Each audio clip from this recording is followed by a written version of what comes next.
guys, you're welcome back to my YouTube channel. This is a whistleblower channel, and this is one of the channels in which you can get anywhere on YouTube that's going to give you first-hand information that is real and then help you to be able to make this move, to be able to move abroad.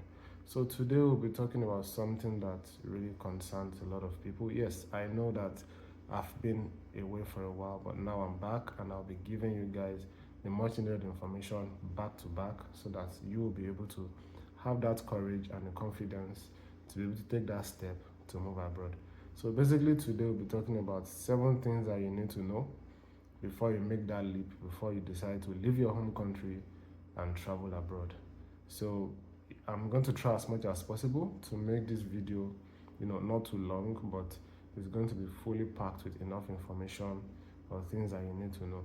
So just in case you see me looking at the side or looking down, I'm trying to look at things I already jot down, so I'll be able to give you the much needed information and you will be able to get what is right before you make your decision.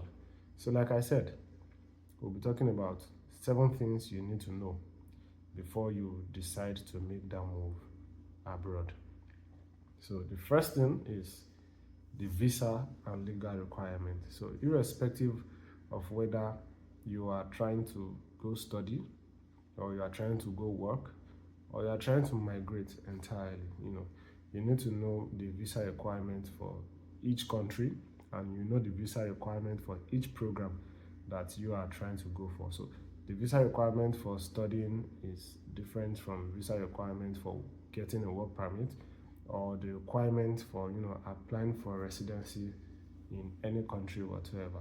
So whichever one it is that you're trying to do, once you get the visa or legal requirements, it's better for you to start preparing early, get all the necessary documents, the paperwork, the financial requirements, so that you won't be caught off guard when you've started the application and you have limited time to do this. In fact, if you feel you don't have enough information, you can check online, check the embassy of the particular country that you are traveling to. If they have an embassy in your country, send them a message or go there and ask questions, ask people who know about these things, and they'll be able to help you with it.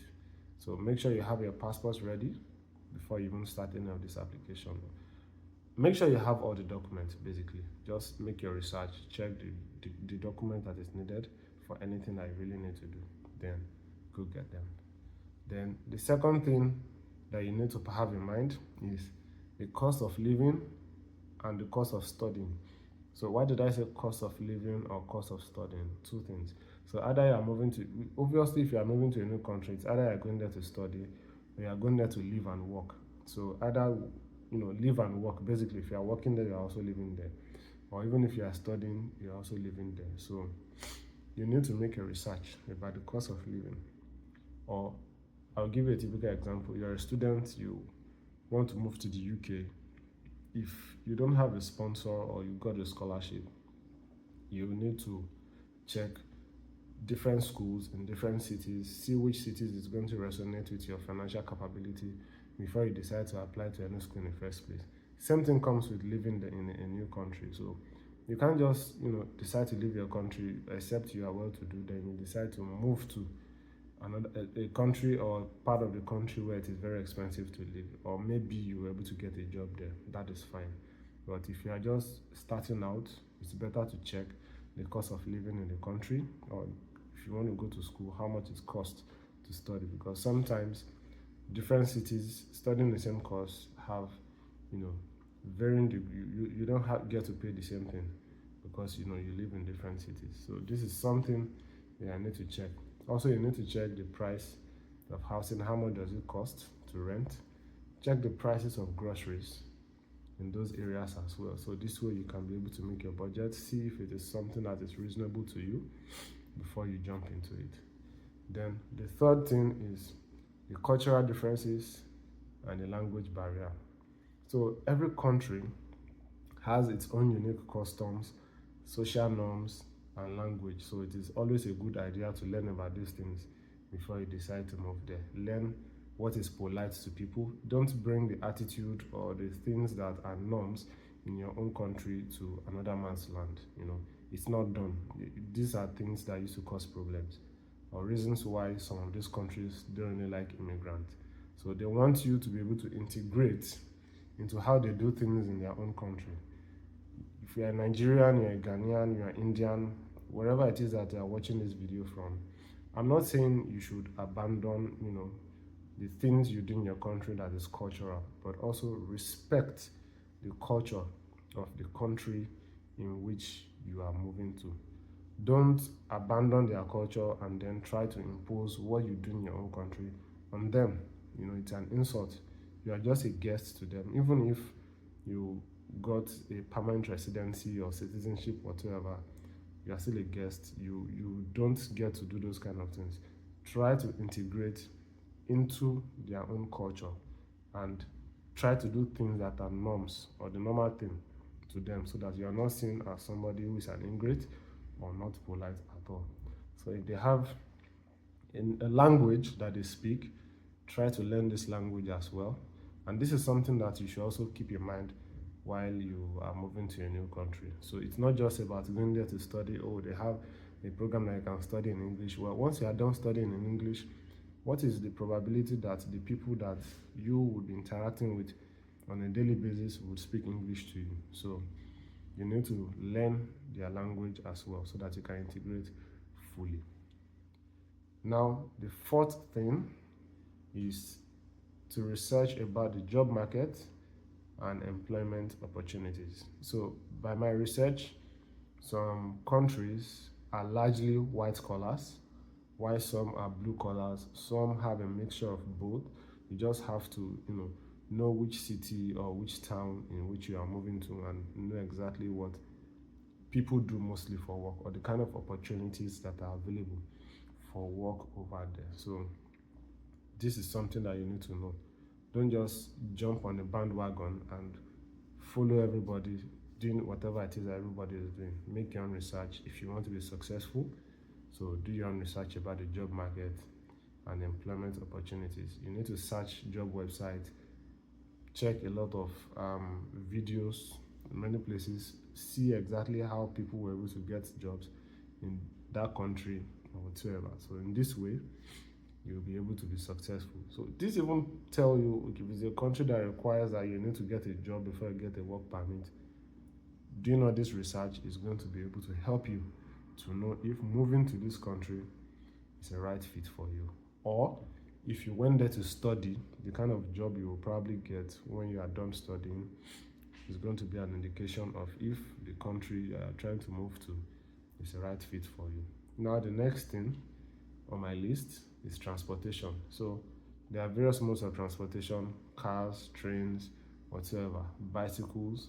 Some countries like the Netherlands, a lot of people use bicycles over there, less cars. Some places they have a public transport system, the bus. Some have trains. So you need to be able to get familiar with the transport system in the country that you are moving to. That is just a very short one. I just decided to include it, but if you eventually move, it's something that you need to look into. So now, the next thing on my list is the healthcare services.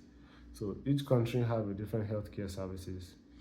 In the country where you are coming from, they could run things differently. Then in the country in which you are moving to as well, things could be run differently. So if you are moving to a new country, it's going to be good to have something like an health insurance, just in case there's an emergency or whatever, you are going to be covered.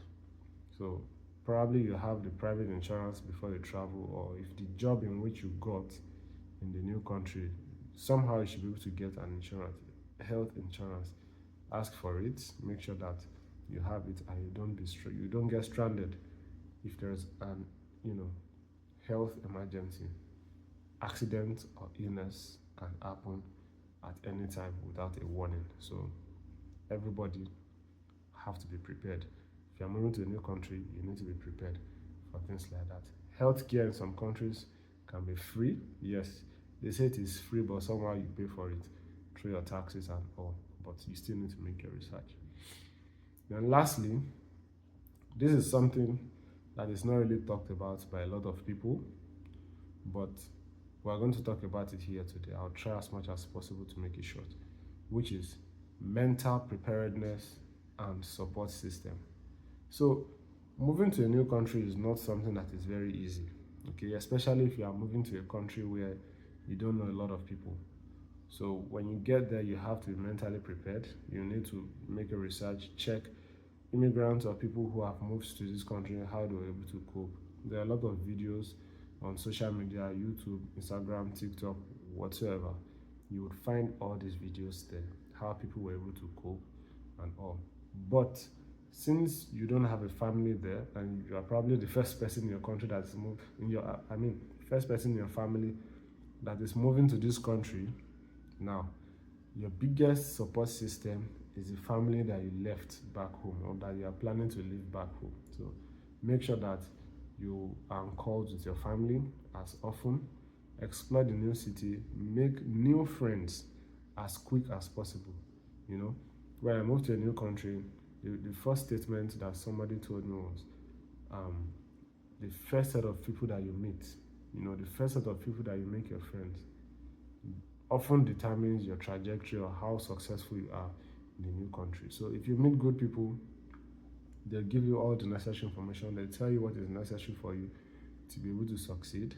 But if you meet those who are not like that, well, things will be very, very hard. So try as much as possible to meet people, those who are positive, and they are willing to help somebody who is hardworking like yourself. So your support system are those people, then the family that you've left back home.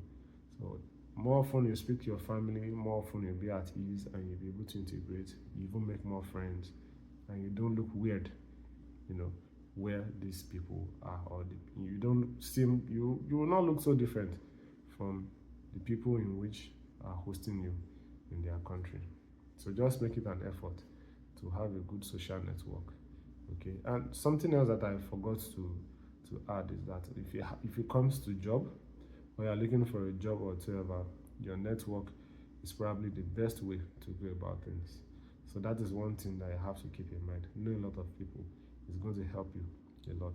So moving to a new country is a big step, but when you are really, really, really prepared, it's going to be a nice experience that you will always continue to relish your entire life. So if you found these tips helpful, or you feel can help somebody that you know, please don't forget to like, subscribe, and share everything that we do on this channel with other people, so that they also can enjoy content like this. See you in my next video.